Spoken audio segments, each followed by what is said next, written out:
Rising from its 48th session in South Korea, the Intergovernmental Panel on Climate Change says the world can expect serious changes to weather, sea levels, agriculture, and natural ecosystems. We are already seeing the consequence of 1 degrees C of global warming through more extreme weather, rising sea levels, and diminishing Arctic sea ice, among other changes. If the world continues to warm at the current rate, global temperature is likely to reach 1.5 degrees C between 2030 to 2052.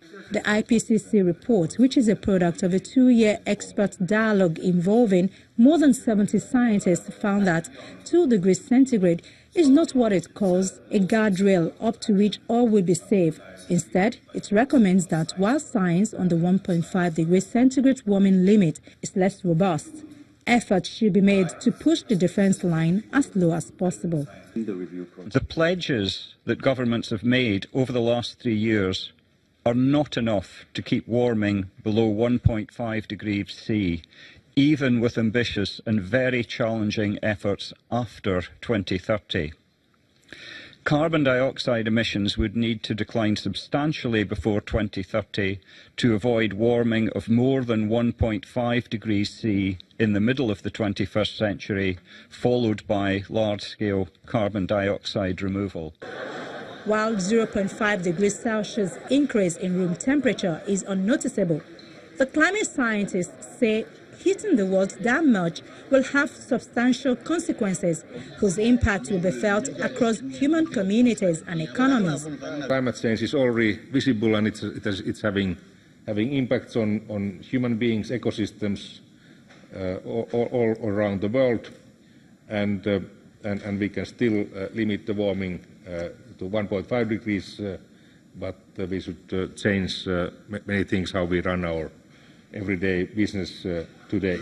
One of the major issues is that there would be 420 million people less suffering because of climate change if we would be able to limit the warming to 1.5 degree level. And we have certain areas in the world which are extremely sensitive. It's the small island states, Mediterranean region, and also sub-Saharan Africa, which are already suffering and will suffer the most in the future.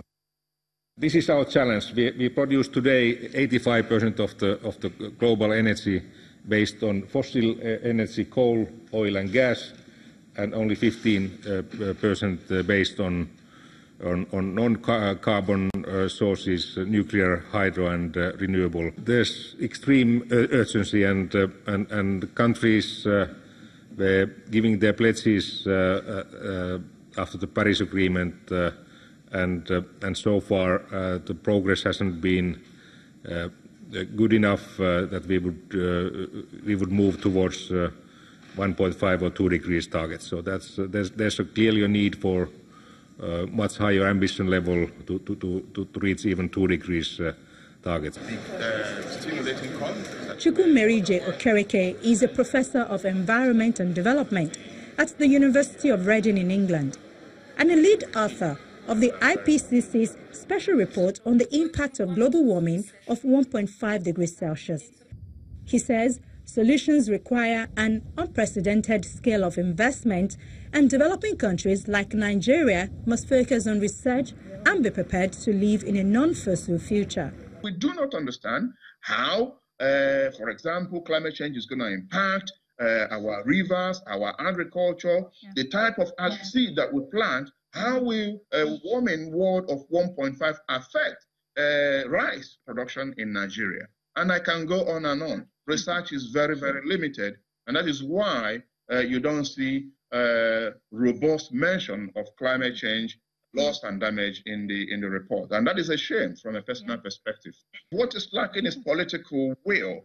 And President Muhammadu Buhari signed the Paris Agreement. He was also in New York when it was ratified. He has participated actively in the Sustainable Development Goals. The report shows that there is a link between taking action on climate change and reducing poverty and inequality.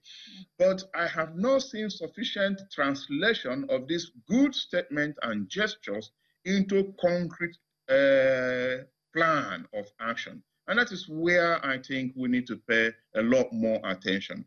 The other point I think I need to make is that my good friend, Honorable Onuibo Sam, who is the chairman House of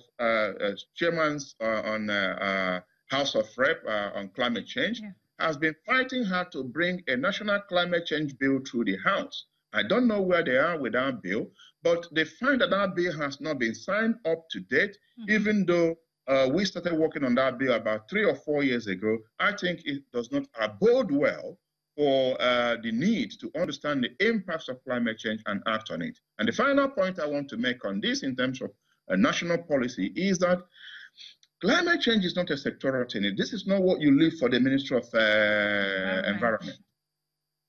It involves huge investment in transport, in energy, in housing, in health, in oil facilities, and etc., etc.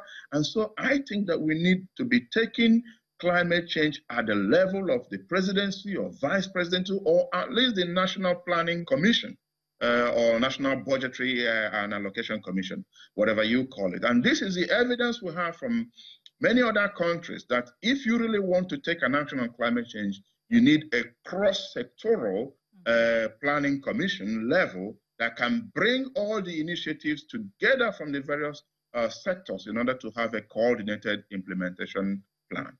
As temperatures rise, rainfall will actually increase, but the distribution of rainfall will change, intensifying in some parts of the world, but vanishing in others. That means that monsoons in the Southeast Asia will become even more wet, causing more severe flooding. Meanwhile, droughts in sub-Saharan Africa will get drier, endangering large swaths of crop-producing regions.